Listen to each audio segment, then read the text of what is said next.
लाडकी बहीण योजना second instalment म्हणजेच लाडकी बहीण योजनेचा दुसरा हप्ता कधी भेटणार आहे याविषयी आपण आता जाणून घेऊया। आपल्या मनामध्ये प्रश्न निर्माण झाले असतील की आता आपल्याला दुसरा हप्ता कधी मिळणार आहे। आपण याविषयी अधिक माहिती प्राप्त करून घेऊया। लाडकी बहीण योजनेचा पहिला हप्ता महाराष्ट्र राज्यातील 80 लाखापेक्षा जास्त महिलांना प्राप्त झालेला आहे। हा हप्ता जुलै आणि ऑगस्ट महिन्यात एकत्रितपणे 3,000 रुपये या स्वरूपात देण्यात आलेला होता। आता जो लाडकी बहीण योजनेचा दुसरा हप्ता माझी लाडकी बहीण योजना सेकंड इन्स्टॉलमेंट सप्टेंबर महिन्यामध्ये देण्यात येणार आहे तो 4,500 रुपयांचा असेल। म्हणजेच जुलै, ऑगस्ट आणि सप्टेंबर महिन्याचा एकत्रित लाभ त्यामध्ये देण्यात येणार आहे। तसेच ज्या महिलांना पहिल्या हप्त्यामध्ये 3,000 रुपये प्राप्त झालेले आहेत अशा महिलांना सप्टेंबर महिन्यामध्ये 1,500 रुपये अजून प्राप्त होतील। महत्त्वाचे मुद्दे: ज्या महिलांना अद्याप लाडकी बहीण योजनेचा लाभ मिळालेला नाही अशा महिलांना सप्टेंबर महिन्यामध्ये 4,500 रुपये मिळण्याची शक्यता आहे। ज्या महिलांना 3,000 रुपयांचा लाभ मिळाला अशा महिलांना सप्टेंबर महिन्यामध्ये 3,000 रुपये मिळतील। अर्ज मंजूर झालेला परंतु लाभ न मिळालेल्या लाखो महिला लाडकी बहीण योजना सेकंड इन्स्टॉलमेंटचा लाभ घेऊ शकतील।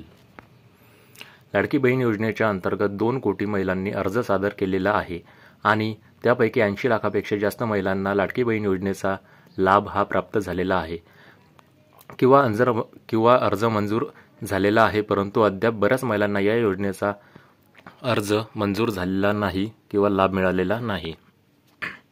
लाडकी बहीण योजनेचा पहिला हप्ता 14 ऑगस्ट 2024 पासून देण्यास सुरुवात झाली आणि त्यामध्ये 3,000 रुपये देण्यात आले। परंतु तेव्हा सप्टेंबर महिन्यामध्ये देण्यात येणाऱ्या लाभाची कल्पना नागरिकांना देण्यात आलेली नव्हती। त्यामुळे आपला अर्ज आता मंजूर झालेला असून लाभ मिळालेला नाही तर काय करावे असा प्रश्न महिलांच्या मनात आलेला होता। त्याच अनुषंगाने सरकारने पुढील दुसरा हप्ता 4,500 रुपयांचा असेल, म्हणजेच जुलै, ऑगस्ट आणि सप्टेंबर महिन्याचे एकत्रित पैसे महिलांच्या बँक खात्यामध्ये पाठवण्यात येतील आणि तसेच ज्या महिलांना याआधी 3,000 रुपये प्राप्त झालेले आहेत अशा महिलांना 1,500 रुपये प्राप्त होतील।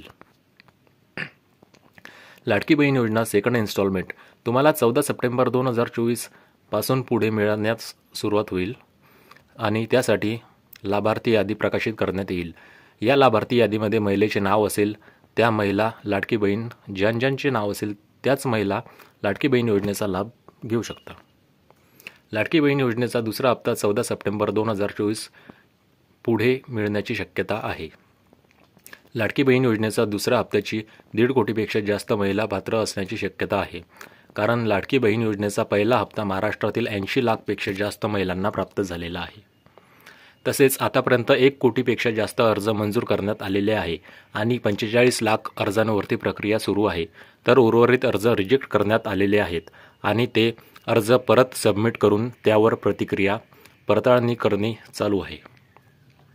जर आपले नाव लाडकी बहीण योजना लाभार्थी यादीमध्ये असेल तर आपल्याला आपला आधार क्रमांक हा बँक खात्याबरोबर लिंक करणे आवश्यक आहे।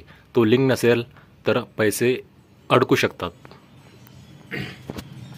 जर तुम्हाला लाडकी बहीण योजनेचा लाभार्थी यादी दुसरी चेक करायची असेल तर त्यासाठी तुम्ही ऑनलाईन किंवा ऑफलाईन माध्यमाने हे करू शकता। लाडकी बहीण योजनेसाठी वेगवेगळ्या महानगरपालिका तसेच ग्रामपंचायतीमार्फत लाभार्थी यादी प्रकाशित करण्यात येत आहे आणि त्यामुळे आपण आपल्या विभागाच्या ग्रामपंचायत तसेच नगरपालिकेच्या यादीमध्ये आपले नाव चेक करू शकतो। परंतु बऱ्याच महानगरपालिका आणि ग्रामपंचायतमार्फत ही यादी प्रकाशित करण्यात आलेली नाही, तेव्हा आपण अशा परिस्थितीमध्ये ऑनलाईन पद्धतीने यादी चेक करू शकतो। लाडकी बहीण योजना सेकंड इन्स्टॉलमेंट लिस्टमध्ये आपले नाव असल्यानंतर आपल्या लाडकी बहीण योजनेचा दुसरा हप्ता प्राप्त होऊ शकतो आणि जर आपले अर्ज बाद झालेला असेल तर आपले नाव लाभार्थी यादीमध्ये नसेल आणि आपल्या लाडकी बहीण योजनेचा लाभ घेण्यास परत अर्ज दाखल करावा लागेल। काही महत्त्वाचे प्रश्न जाणून घेऊया। लाडकी बहीण योजनेचा दुसरा हप्ता किती आहे त्याविषयी आपण थोडं जाणून घेऊया। KYC म्हणजे काय असते तर बघा, आधार कार्ड बँक खात्याशी लिंक केलेलं आहे की नाही हे कसं जाणून घ्यायचं आहे। सर्वप्रथम गुगलवर जाऊन माय आधार असे सर्च करावे। त्यानंतर माय आधारच्या वेबसाईटवर क्लिक करून आधार कार्ड नंबर आणि कॅप्चा भरून लॉग इन करा।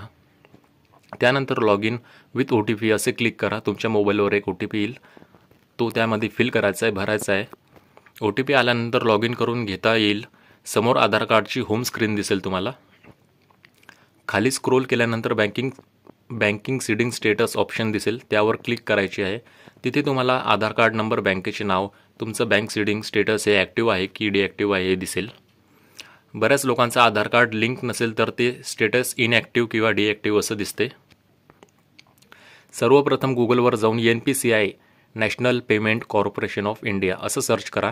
npci.org.in ही अधिकृत वेबसाईट आहे. होम स्क्रीनवरती स्क्रोल केल्यानंतर कन्झ्युमर हा ऑप्शन दिसेल, त्यावर क्लिक करायचं आहे. तिथे तुम्हाला भारत आधार सीडिंग हा पर्याय दिसेल, तिथे अनेबल करून क्लिक करावे. नवीन पेज ओपन होईल. तिथे तुम्हाला आधार कार्ड नंबर टाकावा लागेल. नंतर आधार नंबर लिंक करायचा असेल तर त्यासाठी रिक्वेस्ट फॉर आधारला सीडिंग या पर्यायावर क्लिक करावे. खाली तुमच्या कोणत्या बँकेचे अकाउंट लिंक करायचे आहे, बँकेचे नाव निवडायचं आहे. फ्रेश सीडिंग म्हणजे पहिल्यांदा सीडिंग लिंक करायचं असेल तर फ्रेश सीडिंग हा ऑप्शन निवडायचा आहे. खाली तुम्हाला बँकेचा अकाउंट नंबर टाकावा लागेल. अकाउंट नंबर कन्फर्म केल्यावर खाली काही टर्म्स आणि कंडिशन दिसतील, त्या पूर्ण वाचून घ्यायच्या आहे आणि स्वीकार करायचा आहे. त्यावर क्लिक करायचं आहे आणि त्यानंतर खाली दिलेला कॅप्चा भरून प्रोसीड या बटनावर क्लिक करायचं. खाली पुन्हा तुम्हाला टर्म्स अँड कंडिशन दिसतील, तेव्हा ॲग्री आणि कंटिन्यू करायचं. नंतर तुम्हाला एक OTP येईल, तो OTP देखील टाकावा लागेल. अशा प्रकारे तुम्ही तुमचं आधार कार्ड बँक अकाउंटसोबत लिंक करू शकता. लिंक आहे किंवा नाही हे पण बघू शकता. अधिक माहितीसाठी आपल्या चॅनलला सबस्क्राईब करा, कारण अशा माहिती आपण या व्हिडिओद्वारे आणत असतो आणि या माहितीनुसार आपण पूर्ण दिवसाचे अपडेट घेत असतो. तर चला, धन्यवाद.